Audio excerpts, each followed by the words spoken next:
Hello friends and welcome back to my channel. Today we are going to restart problem set number 20. याच्यामध्ये काय करायचं आहे, याच्यामध्ये फक्त ॲडिशन करायची. कोणाची? तर फ्रॅक्शन्सची. फ्रॅक्शन्स काय आहे हे आधीच्या व्हिडिओमध्ये सांगितलेलं आहे. त्याच्यामध्ये सर्वात इझी एकदम सोपी एक्सरसाइज आहे प्रॉब्लेम सेट नंबर 20.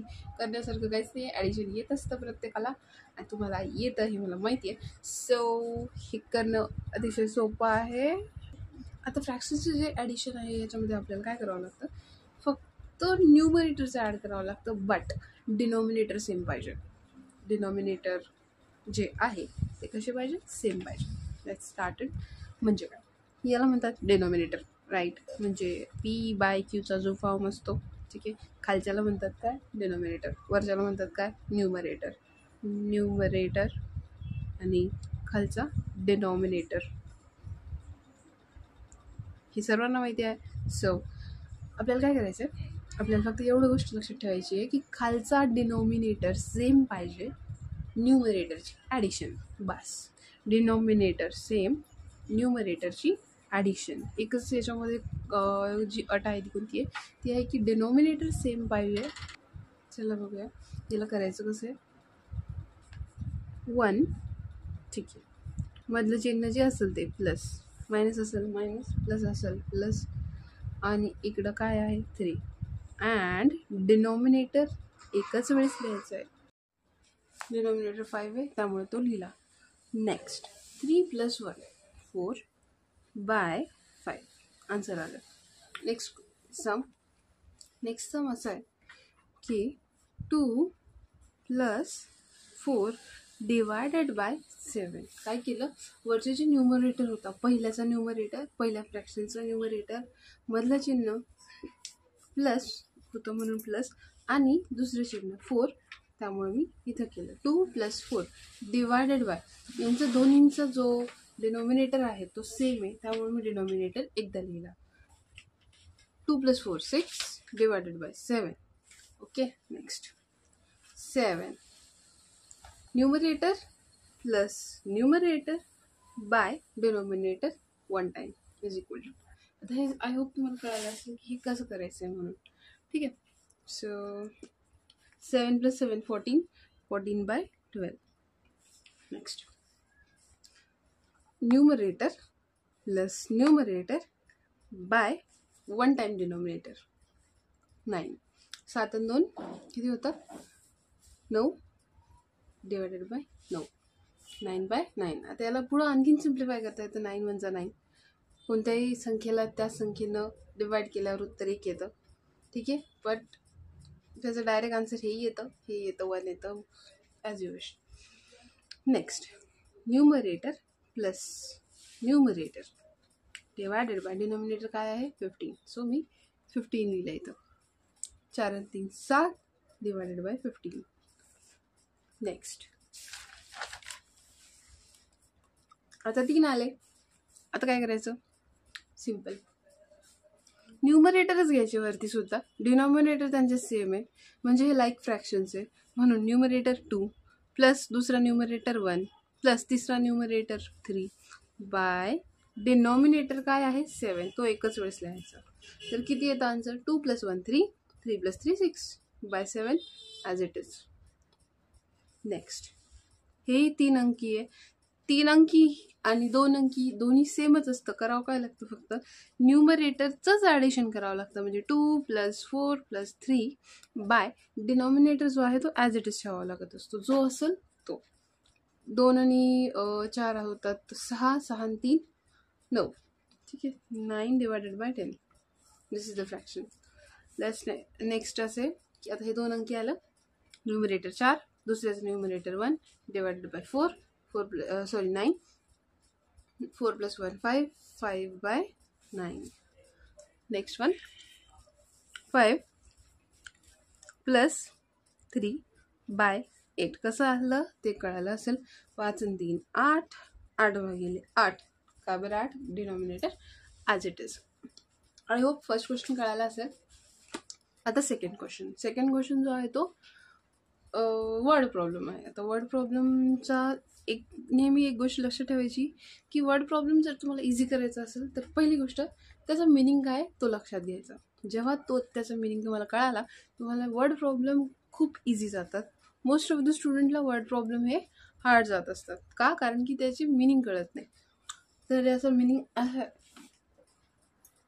आहे की mother give 2/8 of one guava to Meena and 2/8 of the guava to Geeta. What part of the guava did she give them altogether?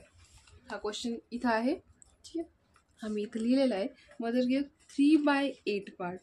इथं 3 आहे, हा 3 आहे, हा 2 वाचला. मदरने काय केलं इथलचा क्वेश्चन होतो. Mother give 3/8 of one guava to the Meena and 2/8 of the guava to Geeta. What part of the guava did she give them altogether? Okay, आता याचं मिनिंग असं आहे की आईने काय केलं, ग्वावा म्हणजे पेरू. ठीक आहे, ग्वावा एक असतो कंप्लीट 1. इथे मी तुम्हाला इझी करून सांगते. त्यातला 3/8 3/8 एवढा पार्ट कोणाला दिला, मीनाला. आणि 2/8 एवढा पार्ट कोणाला दिला, गीताला. तर त्यांनी विचारलंय what part of the guava did she give them. दोघींना मिळून किती पार्ट ग्वावाचा आईने त्या दोघींना दिला. आता याचं आहे ना बेसिकली मॅथमॅटिकल जे मिनिंग आहे असं बघू आपण. हा एक कंप्लीट पेरू आहे, ग्वावा आहे. तर 8 पार्ट, हे डिवाइड म्हणजे काय असतं, त्याचे 8 पार्ट पडलेले. ठीक आहे, हे झाले 4, हे झाले 1 2 3, हे झाले 6 आणि हे झाले 8. आता एवढा 8 पार्टचा काय होता, पेरू होता एक. मी 8 का घेतले, कारण डिनॉमिनेटरला 8 आहे. मग आईने मीनाला किती दिले, त्यातले 3 भाग आईने मीनाला दिले, 1 2 3. आणि 2 भाग कोणाला दिले, गीताला. म्हणजे 1 आणि 2 म्हणजे किती भाग गेले, 1 2 3 4 5. 5 भाग जे आहे पेरूचे ते त्या दोघींना मिळून दिले. तर त्यांनी हाच प्रश्न विचारला की दोघींना मिळून किती दिले. तर हे बेसिकली अशा पद्धतीचा प्रश्न आहे की एवढा पार्ट ओरिजिनलमध्ये किती फोडी गेल्या आईकडनं, तर त्या 5. म्हणजे तिने ओरिजिनलमध्ये किती काढल्या होत्या, 8 भाग केले होते आणि त्याचे 5 भाग दोघींना गेले आणि 3 भाग उरले. असा प्रश्न आहे. तर याला आपण मॅथमॅटिकल सबमध्ये कसं लिहिणार आहे, मदर गेव. ठीक आहे, मीनाला किती दिलं तिने, आधी इथे लिहायचं आहे. Meena is equal to 3/8 part. ठीक आहे, आणि गीताला 2/8. ठीक आहे. आता what part of the guava did she give them, total part of guava. तर ते करून बघूया. That is 3/8 plus 2/8, that is 3 plus 2/8 is equal to 5/8. म्हणजे कळालं की 5 फोडी ज्या आहेत त्या दोघींना मिळून देण्यात आल्या.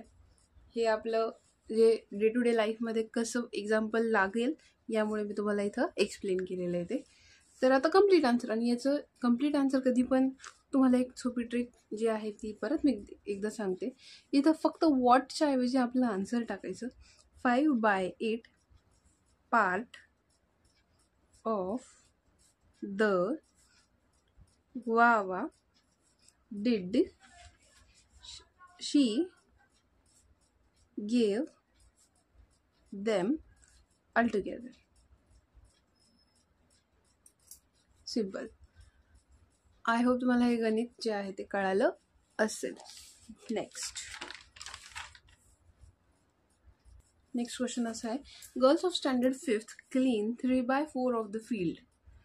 The boys of the standard 6 clean 1/4. What part of the field was clean altogether? 5वीच्या मुलींनी किती पार्ट जो आहे फील्डचा क्लीन केला, 3/4. आणि 6वीच्या मुलांनी किती पार्ट क्लीन केला फील्डचा, 1/4. आता याला आपण आपल्या डे टू डे लाईफमध्ये म्हणजे एक्झॅक्ट सपोज ग्राउंड आहे, ते असं एक ग्राउंड आहे आणि 4 आहे म्हणून मी काय केलं, त्याचे 4 तुकडे केले. 4 आहे म्हणजे कंप्लीट त्याचे किती किती टप्पे काढले? 4. 1 2 3 4. ठीक आहे. तर या 4 टप्प्यामध्ये 5वीच्या मुलींनी किती क्लीन केलं? हे 3 पार्ट क्लीन केले. ठीक आहे. आणि 6वीच्या मुलांनी किती क्लीन केलं? हा एक पार्ट क्लीन केला. म्हणजे कंप्लीट फील्ड जी आहे ती क्लीन झालेली आहे. तर आपल्याला आन्सर काय आलं की पूर्ण स्वच्छ झालेलं आहे. ठीक आहे. तर आता याला मॅथमॅटिकल सममध्ये आपण कसं मांडणार? The girls of standard 5th clean. ठीक आहे. 5th standard girls clean field, that is 3/4. Okay. And 6th standard boys clean field, that is 1/4. Complete answer. What part of the field was clean? Total part of field clean is equal to 3/4 plus 1/4 is equal to 4/4 is equal to 4 1s are 4, that is 1. इतकं सोपं आहे. म्हणजे complete जे आहे ते आपण लक्षात घेऊ शकतो. इथं 1 आहे, but we can say 4/4 means 1. Okay.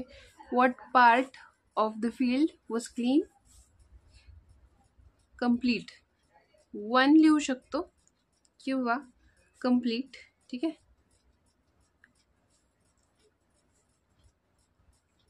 Complete part of the field was clean. I hope इथं कंप्लीट मी का लिहिलं तुम्हाला कळालं असेल. इथे मी तुम्हाला समजून सांगितलं वरती की कंप्लीट जे आहे ते कसं काय आलं. ठीक आहे. ही जी एक्सरसाइज आहे ही खूप सोपी एक्सरसाइज होती. आय होप ही एक्सरसाइज तुम्हाला कळाली असेल. याच्यामधले सर्व डाऊट्स तुम्हाला क्लिअर झाले असतील. Thank you so much for watching my video. Thank you so much.